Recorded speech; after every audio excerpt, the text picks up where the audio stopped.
Land of Tenyi.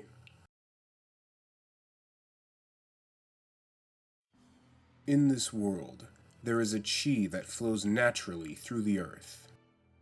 Chi divides into countless streams and gather once more. When the streams swell, the chi takes the form of a dragon.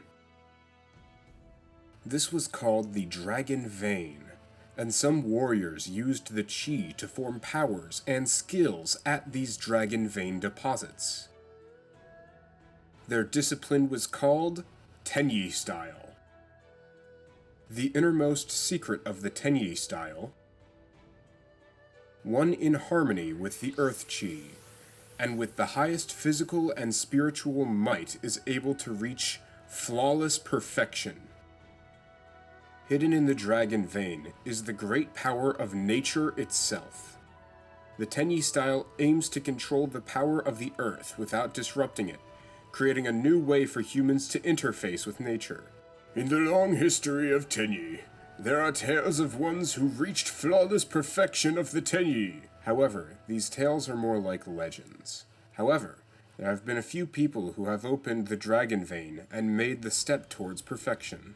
Historical fighters trained endlessly to reach higher levels and passed their teachings down to their students. Currently, there are two young people that obtained the power to manipulate chi through training. One is a boy who specializes in fist fighting. During his training, he successfully harmonized with Tenyi spirit Adhara, the earth chi, by injecting the chi into his fist. The other is a girl, his sister in apprenticeship. She manipulates the flow of chi using a fan to manifest dragons. They were the water chi, Tenyi spirit Shathana, fire chi, Tenyi spirit Mapura, and the wind chi, Tenyi spirit Nahata. She is regarded as the closest to flawless perfection in her generation due to her ability to control 3 types of chi at once. These young talents appeared in the same place at the same time, and brought new hope to the history of the Tenyi style. The orally passed down and recorded history of the Tenyi style.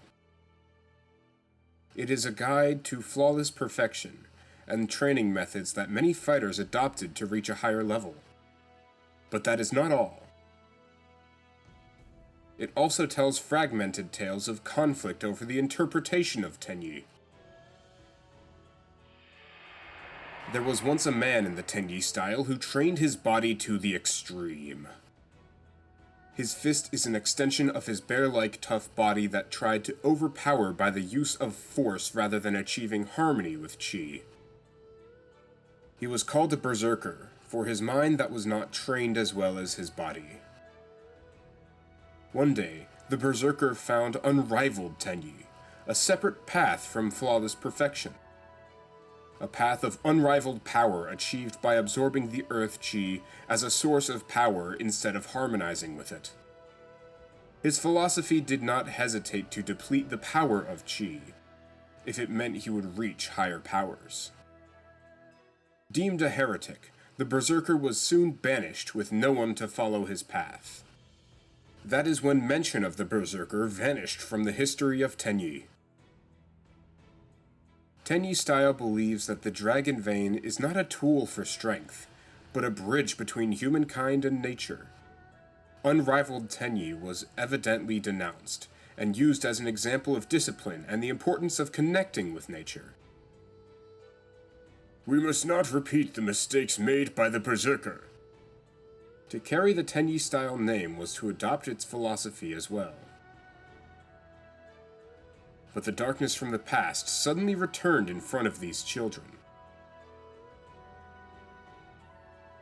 He had a body that was like chiseled rock, and hair coiling like snakes.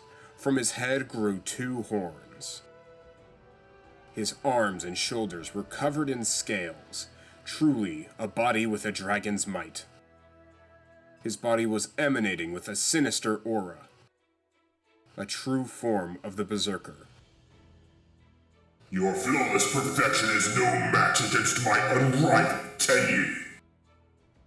Was this about revenge, or simply another challenge? It's impossible to tell which. Perhaps it was both. The Berserker returned after years worth more than an entire human lifetime. He returned from the past to prove once and for all which of them is superior. The Berserker's return meant the unrivaled Tenyi was once more. To protect the Dragon Vein from misuse, the Tenyi must fight. The boy and girl launch a flurry of attacks to the Berserker, who was only known as Legend. But he was not deterred despite the few hundred strikes they dealt. The strikes did not faze the Berserker. Their attacks merely bounced off his fortified body. The Berserker has walked away. Neither the fist of the boy infused with the Earth Chi, nor the dragon created with water and wind by the girl stood a chance. It barely made the Berserker flinch, and definitely not enough to defeat it. The battle was a complete defeat for the Tenyi style. It wasn't even a battle. It was like swatting away flies to him. But the Berserker could not be let loose, siphoning all of the Vein's powers, while using the techniques of the Tenyi style. Someone must stand up to defeat the Berserker. The Master placed his hope in two young kids. The Master tells them two secrets that have never been spoken of. First, the Berserker's power is that of the Chi of Darkness. These are lands where anger and vengeance fester and create pools of negative Chi. That is the source of power for the Berserker.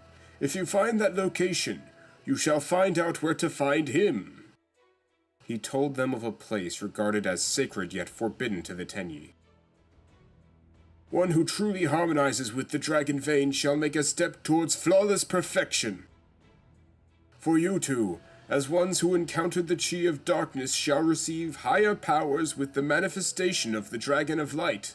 Soon the students left their master to visit the sacred place for the Tenyi. They overcame many obstacles and arrived at the location, where they worked together to prove their worth. The powerful Chi of Light, Tenyi spirit Ashuna, appeared as a dragon. It was different from any Chi they controlled before. The two do not know the true power of the Berserker yet. When they confront it, the Berserker will perhaps be even stronger than before. In order to defeat it, they must become stronger by acquiring the power of Ashuna, Chi of Light. Meeting Ashuna is merely a stepping stone to their goal. This is where the two fighters begin the real battle.